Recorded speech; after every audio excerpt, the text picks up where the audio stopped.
Hi there, let's take a look at completing step number 7 in the Chapter 1 Capstone. So step number 7 says, in cell B18, enter a formula to calculate the amount budgeted for meals.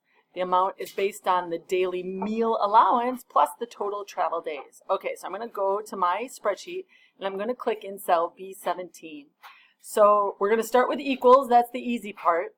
And then we're going to take the daily meal allowance, which is here, B3 times, and then in parentheses, we're going to take the number of nights, which is E5 plus 1. And as I look at this, I'm on the wrong step. This goes in B18. All right, so do that math, but put it in B18. And the answer should be 325. Okay, I'm going to clear that out.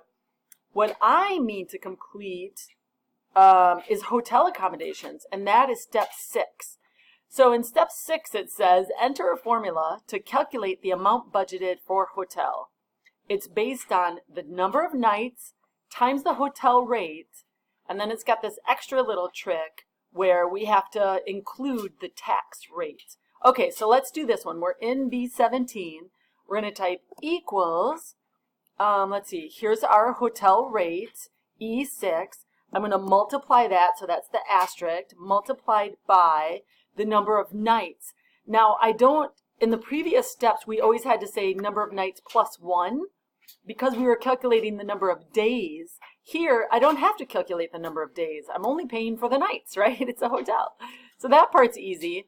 Now, do another asterisk because we're going to times that by the hotel rate. So add an asterisk and add your left-hand parentheses because the hotel rate is a little bit tricky.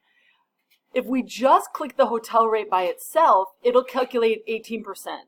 What we want it to do is take 18% plus the amount, right? We want it to be the amount we're paying for the hotel room and the rate together. So the way that we do this is we take that percentage, we take that rate, and we say plus 1.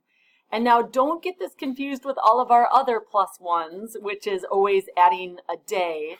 This is a completely different sort of calculation. What we're just trying to do is we're trying to say, well, 18% of the total amount is our hotel tax, but we want that 18% to be added on to the total amount. Okay, so do that, add your right-hand parentheses, press enter, and make sure you get $703 odd for that one. All right, email me if you have any questions at all.